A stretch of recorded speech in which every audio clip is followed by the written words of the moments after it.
Just a few days back, I had addressed a very important topic of how parents need to focus on their child's behavior. And this is where the detailed thinking that we do, the kind of effort that we put in, the kind of time that we spend on the child becomes very important. Instead of splurging money or giving them goodies or exposing them to classes just without really us contributing. There's no point of blaming the school, the environment, the media, and so many other movements out there for your child's behavior. Let's continue with that and get to another very important thing. And this is slightly more advanced a topic as compared to what I had spoken there. So if you have not seen that video, please do watch that first, because there are some important fundamentals that you need to understand. Now, the other thing that we need to understand is that for your child to be successful, you also need to teach your child to be strong on one hand, and on the other hand, to really be humble and have that humility. Why is strength important in life? Because from everything from talking to strangers, to making friends, to facing difficult situations, to taking on significant challenges in life, to achieving big results, to continuously progressing, to coming around in downturns, to handling crises, strength is required everywhere.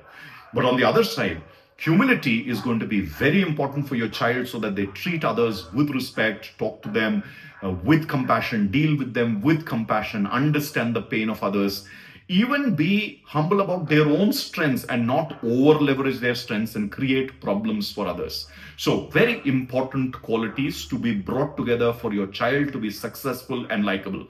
So in the foundation video, when I talked about working on your child's behavior, I said that work on your child's likability and work on your child's success. Both strength and humility are required for your child to be likable and for your child to be successful. Like when a child is strong, the child is confident, the child is highly likely to be successful. But that success will also not get to the child's head if the child is fairly humble. So if you have seen a child talking badly to an elder, because you ask the child to stand up, you know that strength has been worked on and not really the humility angle of things.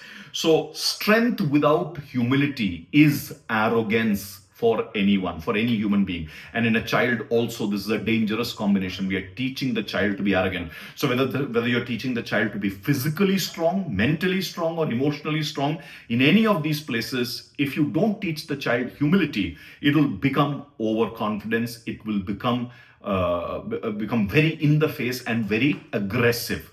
So when you tell the child, you need to have a lot of strength and so that you can fight your battles, etc. And if you don't teach the child the lessons of non-violence and not harming others, the child is going to pick up fights.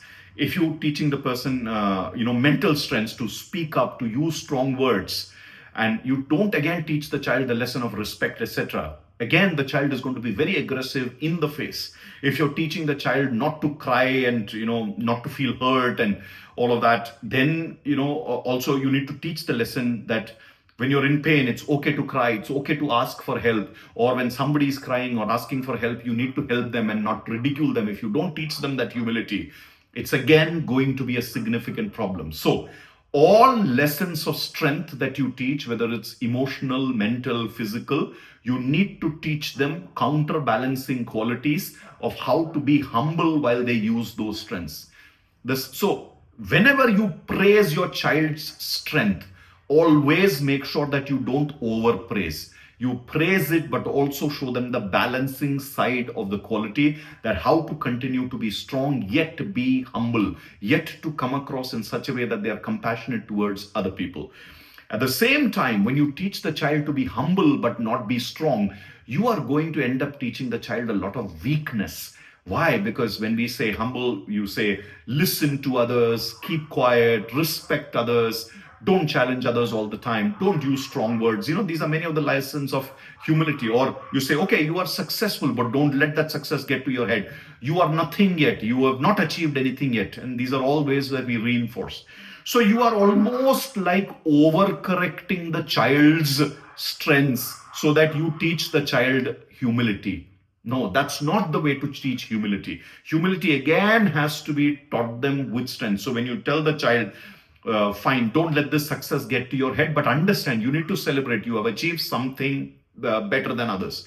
You may be better than a lot of people, but there could be other people who are better than you. So be humble. That's the way to balance it. Or when you're teaching someone to respect, say, even if you respect someone deeply, like your parents, your grandparents, your teachers, or others, when you hear something where you have a difference of opinion, you need to stand up and speak like this. This is how you present your point of views. So while you respect them on all other occasions, if you spot something that you need to challenge, you should be able to speak up like this. You should not back off. You should have that feeling of psychological safety that you can present your point of views. You have a good thinking. That's how you balance humility with strength. So hope you work with your children with this balance. It's very important that we package the child completely.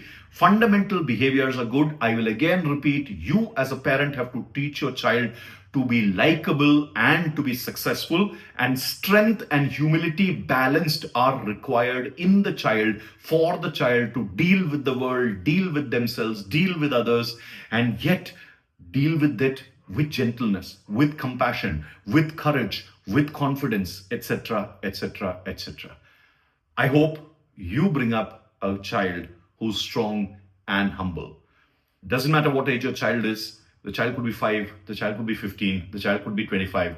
The child is still your child. You are still a parent. If you are there in your child's life, you are there. Some of you may be thinking, my child is 35, my child is 45. Look, as a parent, you are a parent. Do the job at 5, at 15, at 25, at 35. If you're there on earth, if you're there in your child's life, play the parent's role to whatever extent you can. Your child's behaviors are your responsibility.